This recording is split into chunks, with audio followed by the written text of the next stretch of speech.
O livro de Ruth é um trabalho brilhante de arte teológica que nos convida a refletir sobre a questão de como Deus está envolvido nas alegrias e dificuldades do dia a dia das nossas vidas. Há 3 personagens principais no livro: Noemi, a viúva, Ruth, a moabita, e Boaz, o agricultor israelita. E sua história é contada em 4 capítulos que são projetados lindamente. Vamos nos aprofundar e ver como tudo se desenvolve. O capítulo 1 começa com essa frase: nos dias em que os juízes decidiram. E isso nos lembra dos dias muito sombrios e difíceis do livro de Juízes. E aqui encontramos uma família israelita em Belém lutando para sobreviver à fome. E assim, em busca de comida, eles se mudam para a terra de Moabe, antigo inimigo de Israel. E aí o pai da família morre. E os filhos se casam com 2 mulheres moabitas, Ruth e Orfa. E então os filhos também morrem. E assim, eles deixam apenas Noemi e essas 2 novas noras. E Noemi não tem mais motivos para ficar. E ela diz às suas novas noras que ela está voltando para casa. E Noemi sabe que a vida de uma viúva solteira e estrangeira em Israel é muito difícil. E então, ela compele as mulheres a ficarem para trás. Orfa concorda, mas Ruth não. Ela mostra uma lealdade notável a Noemi. E ela diz: onde quer que você for, eu vou. O seu povo se tornará o meu povo e o seu Deus se tornará o meu Deus. E assim as 2 retornam a Israel juntas, e o capítulo termina com Noemi mudando seu nome para Mara, o que significa amargura em hebraico, e ela lamenta o seu destino trágico.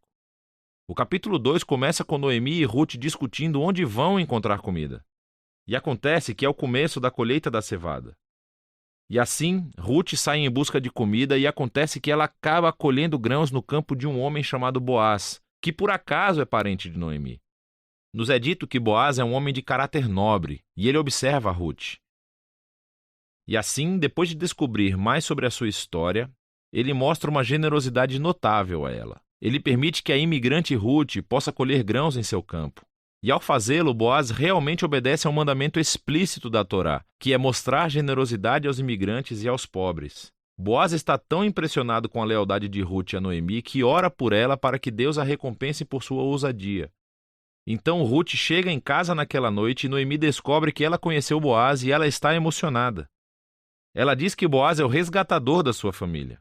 Agora, essa coisa de resgatador da família era uma prática cultural em Israel, onde se um homem da família morresse e deixasse para trás uma esposa, filhos ou terra, era responsabilidade do resgatador da família casar-se com aquela viúva, aceitar a terra e proteger essa família. Então, Noemi começa a ter esperança de que talvez haja um futuro para sua família. O capítulo 3 começa com Noemi e Ruth fazendo um plano para que Boaz perceba a sua situação. Então Ruth parará de usar roupas de viúva de luto e dará sinais de que ela está disponível para casar-se. E assim, Ruth vai ao encontro de Boaz na fazenda naquela noite. E quando ela se aproxima, Boaz acorda e ele está totalmente surpreso. E Ruth deixa as suas intenções muito claras. Ela pergunta se Boaz vai redimir a família de Noemi e se casar com ela. Boaz é mais uma vez surpreendido pela lealdade de Ruth, Noemi e sua família. E ele chama Ruth de uma mulher de caráter nobre. É o mesmo termo usado para descrever a mulher de Provérbios 31. Então, Boaz diz a Ruth para esperar até o dia seguinte, e ele resgatará Ruth e Noemi legalmente perante os anciãos da cidade. E assim, o capítulo termina, com Ruth retornando a Noemi, e elas se maravilham juntas por todos esses eventos recentes. No capítulo 4, tudo se encaixa. Acontece que, no último minuto, Boaz descobre que há um membro da família que está mais perto de Noemi do que ele, e ele é realmente elegível para resgatar a família antes de Boaz. Mas no último segundo, esse membro da família descobre que ele vai ter que se casar com Ruth, a moabita, e se recusa. Mas Boaz conhece o verdadeiro caráter de Ruth. E assim ele adquire a propriedade da família de Noemi e se casa com Ruth. E assim, no começo, como Ruth era leal à família de Noemi, agora Boaz é leal à família de Noemi também. A história termina com uma reversão de todas as tragédias no capítulo 1. Assim, a morte do marido e dos filhos é revertida, quando Ruth se casa novamente e dá à luz a um novo filho, concedendo alegria a Noemi.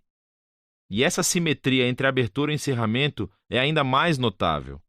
Então, lembre-se, a tragédia da abertura foi seguida por um grande ato de lealdade da parte de Ruth. E isso agora é correspondido pelo ato de lealdade de Boaz que leva à restauração final da família. E essa simetria também destaca o conceito dos capítulos internos. Cada um dos capítulos começa com Noemi e Ruth fazendo um plano para o futuro. E isso é seguido por um encontro providencial entre Ruth e Boaz, e cada capítulo termina com Noemi e Ruth regozijando-se com o que aconteceu. Essa história é projetada lindamente, e esse conceito realmente se conecta com uma característica realmente interessante da história, que é o fato de haver pouca menção de Deus. Claro, os personagens falam sobre Deus algumas vezes, mas o narrador nunca menciona Deus fazendo algo diretamente na história.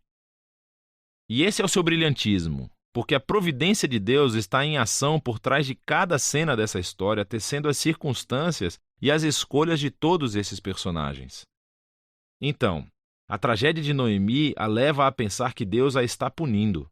Mas, na verdade, a história toda é sobre a missão de Deus de redimir ela e a sua família. Ele está fazendo isso através de Ruth, através de sua ousadia e lealdade, que traz cura para a vida de Noemi. Mas não sem Boaz, que é um agricultor prático, cheio de generosidade e lealdade. E assim, Deus usa sua integridade, combinada com a ousadia de Ruth, para salvar Noemi e a sua família. E assim, essa história explora de maneira brilhante a interação dos propósitos e da vontade de Deus com a decisão e a vontade humanas. Deus entrelaça a obediência fiel do seu povo para realizar os seus propósitos redentores no mundo. E isso leva ao final verdadeiro da história. O livro de Ruth conclui com uma genealogia, mostrando como o filho de Boaz e Ruth, Obed, era o avô do rei Davi, de onde veio a linhagem do Messias. E assim, de repente, esses eventos aparentemente mundanos e comuns nessa história estão entrelaçados na grande história de redenção de Deus para o mundo inteiro. E assim o livro de Ruth nos convida a considerar como Deus pode estar trabalhando nos detalhes muito comuns e mundanos das nossas vidas também. E é disso que trata o livro de Ruth.